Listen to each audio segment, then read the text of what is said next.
काय सांगाल आज बैठक पार पडली आहे कार्यकर्त्यांची येणाऱ्या निवडणुकीला कसं सामोरं जात आहे, काय ठरलंय बैठकीत, काय ठरलंय?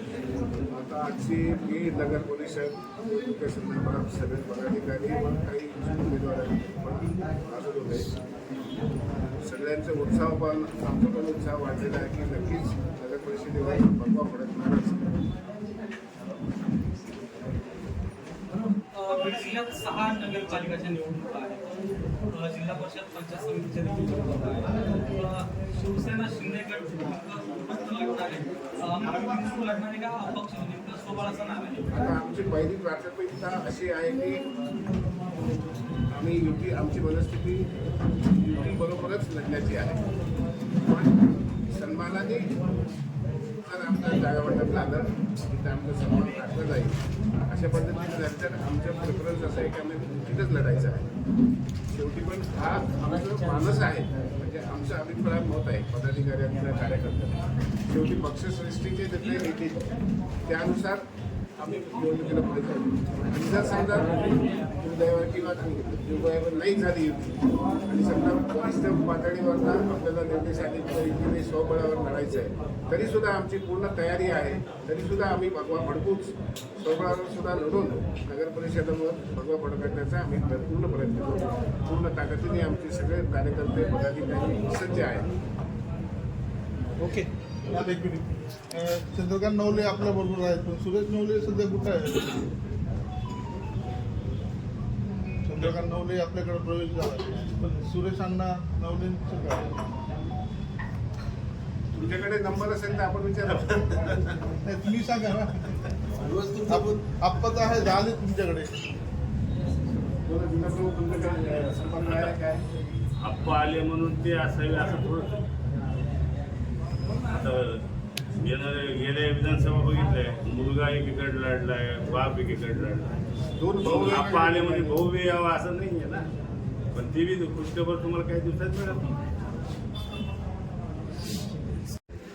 दादा बैठक पार पडलेली आहे. एक जर स्वबळाचा नारा असेल तर कशी कशी निवडणूक असणार आहे, काय सांगाल? येणाऱ्या नगरपालिका असतील, जिल्हा परिषद म्हणजे स्थानिक स्वराज्याच्या निवडणुका आहेत, त्या निवडणुकीमध्ये आम्ही पूर्ण ताकदीने उतरतोय.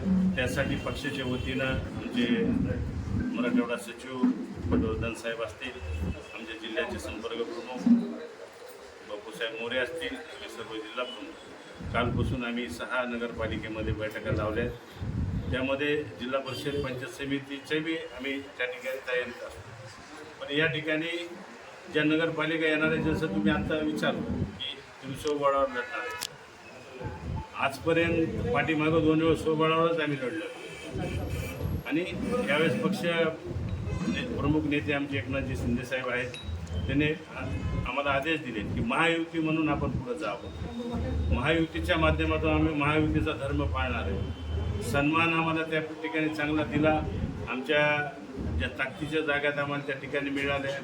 आता लोकसभेला विधानसभेला आम्ही त्यांचं काम करत असतो, तर नगरपालिका असतील, जिल्हा परिषद, अशाच ठिकाणी आम्हाला त्यांनी स्थान दिलं पाहिजे आणि आम्ही ते स्थान आमचं हक्काने मागणार आहेत. आमचा तो अधिकार आहे. म्हणून ते जिल्हा परिषद असेल, नगरपालिका असेल, नगराध्यक्षाचं असेल, त्या जागा आम्ही काही ना काही त्या ठिकाणी नगराध्यक्षाचं आम्ही मागणार आहेत. आणि त्यानंतर महायुतीचं काय होतं, त्याच्यानंतर काय रणनीती ठरते. आणि जरी महायुती झाली नाही तरी आम्ही स्वतंत्र ताकदीनं आमचे नेते जे आले हे साहेबापर्यंत पोहोचवतील आणि त्यांच्या आदेशाप्रमाणे. पण स्वबळावर लढायची सुद्धा आम्ही ताकद ठेवणार आहे. कारण ह्या आधी आम्हाला भाजपकडून धोका या ठिकाणी झालेला आहे. शेवटच्या 10 मिनिटात आमची युती तुटलेली, त्यावेळेस आमची नगरपालिकेला इलेक्शनमध्ये तारांबळ झालेली ही वास्तवता आहे. म्हणून आज आम्ही पूर्ण ताकदीने उतारणार.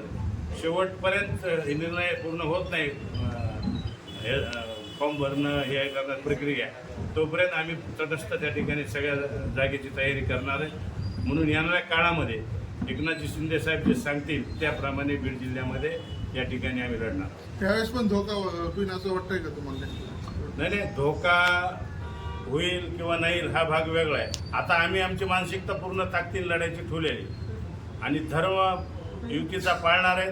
आमची भावना प्रांजळ आहे की आपली महायुती व्हावी. कारण महायुती तोडायची कशासाठी, कोणासाठी, बरं तोडून आपली ताकद आहे का, आपण येतोय का तोडतोय, हा प्रश्न या बीड जिल्ह्यातल्या जनतेला आम्हाला सगळ्याला माहिती आहे. ती तोडून कोणाला सपोर्ट करायचा आहे, कोणाला नाही सपोर्ट करायचा, हा विषय त्या ठिकाणी वारंवार होतोय. पण आता आम्ही त्या कुठल्या धोक्यात राहणार नाही. महायुती झाली स्वागत आहे, नाही झालं तर पूर्ण ताकदीनं आमच्या नेते सांगतील त्या पद्धतीने लढायला आम्ही तयार आहे. काय फॉर्म्युला बीड नगरपालिकेसाठी आमदार संदीप क्षीरसागर म्हणाले की आम्ही सर्व जागा लढणार आहेत. 50 नगरसेवक आमचे निवडून येतील असं हो, त्यांनी त्यांचे 50 नगरसेवक निवडून येतील. त्यांनी सांगितलं 2 जागा आमच्या सगळ्या पक्षाला ठेवलेल्या आहेत. त्यामुळे येणाऱ्या 2 जागा त्यांच्या येतात का 50 आमच्या येतात ही जनता आता येणाऱ्या काळामध्ये ठरवणार ना. काय युतीचा फॉर्म्युला ठरलाय का आणि कशा पद्धतीने तो फॉर्म्युला असेल? महायुती म्हणून आमचे वरिष्ठ नेते आहेत. प्रत्येक नगरपालिकेला एक आमदार आम्हाला त्या ठिकाणी दिलेला आहे. आज बीडमध्ये 6 नगरपालिकेत 6 प्रमुख, त्या एक नगरपालिकेला एक प्रमुख आमदार त्या ठिकाणी दिलेले आणि प्रमुख म्हणून पटवर्धन साहेब असतील, मोरे साहेब असतील, त्यांच्यावर अजून आम्हाला 2-2 नेते दिले. मग ही सिस्टीम जी साखळी सिस्टीम आहे ते पूर्ण ताकदीनं एकनाथ शिंदे साहेबांनी पूर्ण ताकदीनं, मग ज्या ठिकाणी ताकद आहे का नाही असा विचार त्या ठिकाणी केलेला नाही. पण सर्वसामान्य कार्यकर्ता इलेक्शन आहे, कार्यकर्ता आपला उभा राहायला पाहिजे. कार्यकर्ता उभा राहिला तर उद्या येणाऱ्या विधानसभा असतील, जिल्हा परिषद असतील, पंचायत समिती असतील, लोकसभा असतील, तिथं आपण ह्या कार्यकर्त्याला बसवला तर त्या ठिकाणी आपण विजय होईल. ते वारंवार दसरा मेळाव्यात तुम्ही बघितलं असेल, शिवसेनेच्या बैठकीत साहेब काय बोललेले तुम्ही बघितलं असेल. म्हणून साहेब या ठिकाणी ताकद आहे, या ठिकाणी कमी आहे, दुसऱ्या पक्षाचे विचार करतात. तसं एकनाथ शिंदे साहेब करत नाहीत. ज्या ठिकाणी ताकद नाही तिथं कसं उगवायचं हे एकनाथ शिंदे साहेब काही या महाराष्ट्रात कोणालाच पाहिजे. म्हणून हे येणाऱ्या काळामध्ये ते दाखवून